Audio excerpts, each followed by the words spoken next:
I dag er det tid til at lave endnu en kalorielet Ninja Creamy.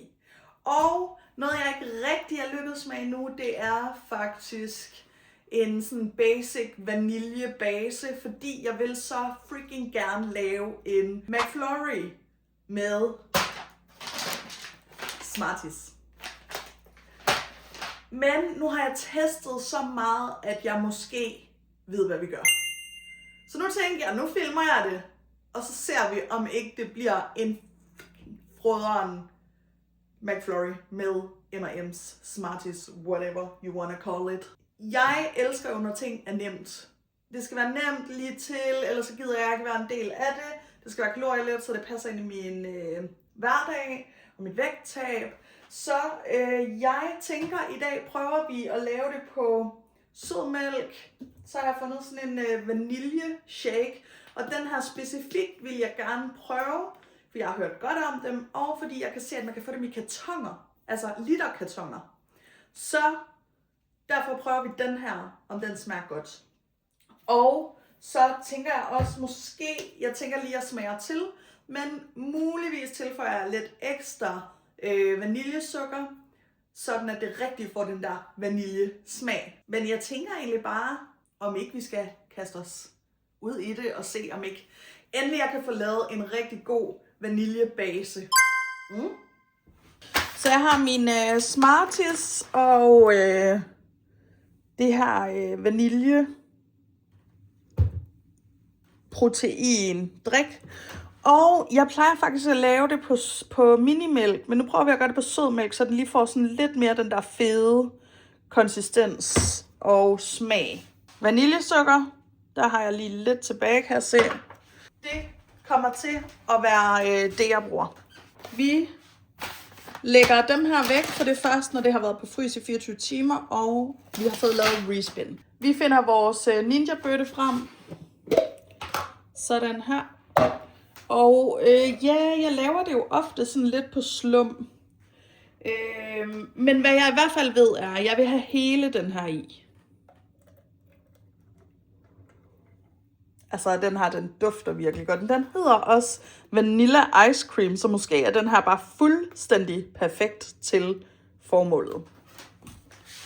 Så det er altså 330 milliliter af den her. Så skal vi lige have noget decilitermål af en art. Jeg burde virkelig også få nogle nye decilitermål. Jeg har bare sådan en if it ain't broke, why fix it? Ikke? Jeg tager noget sødmælk. Og der tænker jeg, at vi kører sådan en der var 330 milliliter i den der proteindrikken. Så jeg tænker, at vi kører sådan en 200 milliliter. Det får vi lige hældt op i her. Bum, bum, bum, bum, bum. Sådan der. Og en teske vaniljesukker. Så tager jeg et piskeris. Får det pisket godt sammen her.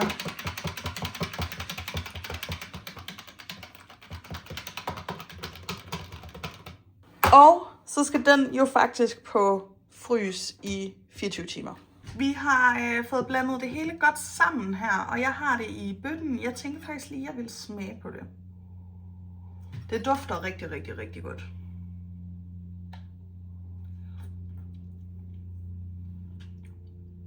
Ja, det kunne godt gå hen og blive godt det her. Nu er det egentlig bare noget med at få et låg på, og så skal den i fryseren i 12-24 timer. Jeg plejer at gøre det nærmere de 24 end de 12.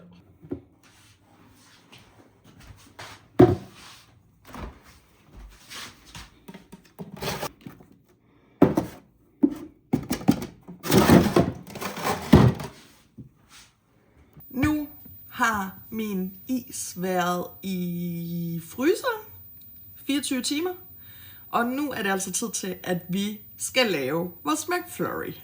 Så jeg starter egentlig med bare lige at hive den ud af fryseren, og så vasker jeg den bare lige under den med varm hane, bare lige sådan hurtigt, så den lige slipper en lille smule.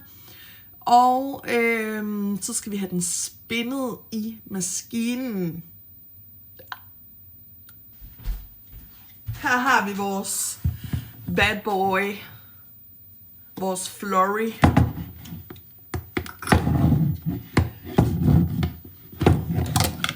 Sådan.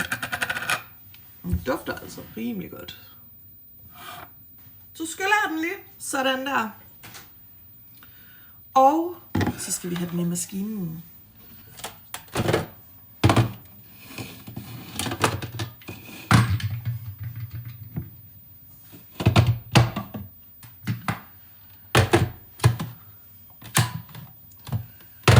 Jeg sætter den ind. Sådan der. Og så trykker jeg på fuld light ice cream.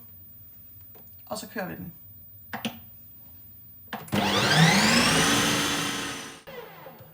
Så er den færdig. Så skal vi sgu lige kigge til den. Og så er det jo, så får man det her fuldstændig sådan pulveragtige is. Det skal vi ikke have. Jeg plejer bare at respinde den, men fordi det her er en McFlurry, og jeg gerne vil have en lidt blødere tekstur, så putter jeg lige en lille bitte mælk i. Og når jeg siger en lille bitte, så er det altså virkelig bare lige sådan der.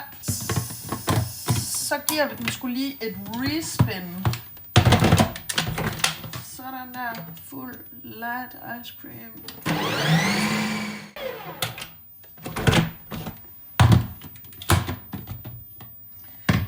Og det er faktisk stadig sådan lidt pulveriseret. Det synes jeg er mærkeligt. Det har jeg ikke prøvet før. Men anyways, jeg tænker faktisk, at vi får lavet et hul. Se, det er også kun på toppen, kan jeg se. Prøv at se her. Hvis man lige graver lidt ned. Upti. Nå, vi får lavet et hul ned i her. Jeg har fået lavet et hul ned i. Og vi skal have nogle Smarties i. Jeg tænker, vi kører 3 af de her mini Smarties. Og det tænker jeg lige, at vi skal have vejet.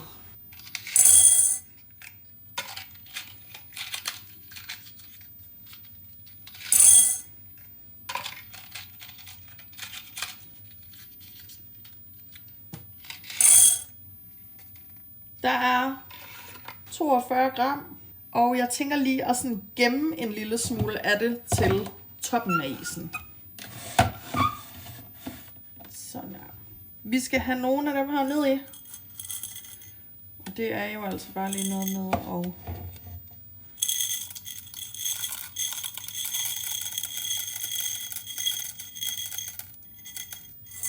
så gemmer jeg lige bare lige en lille bitte smule til toppen af isen, så den ser rigtig flot ud.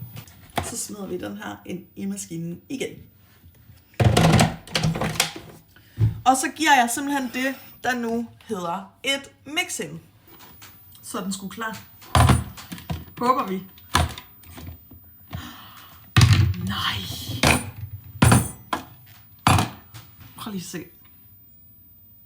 Altså, kan du fornemme alle Smartiesne? Nå, den ser god ud. Okay. Nej. Ej, den ser god ud. Er det så ikke noget med bare lige at få sådan der?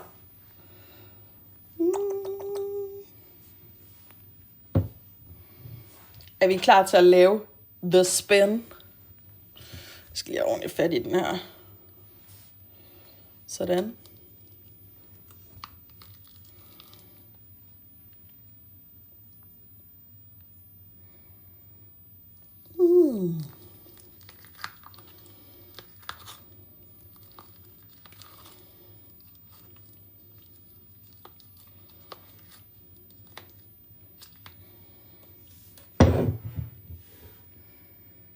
Det er tid til at smage.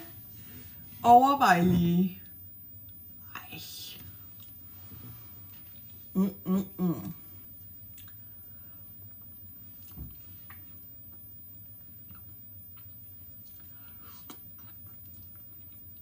Yep. Den her den er rigtig god.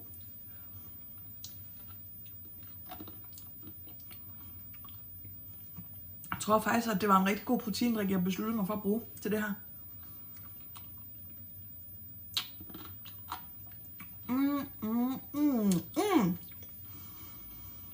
Den her skal du prøve at lave.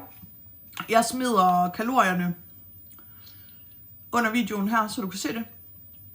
Og altså, så er det fedt at være på vægttab, hvis man glemmer sin egen McFlurry.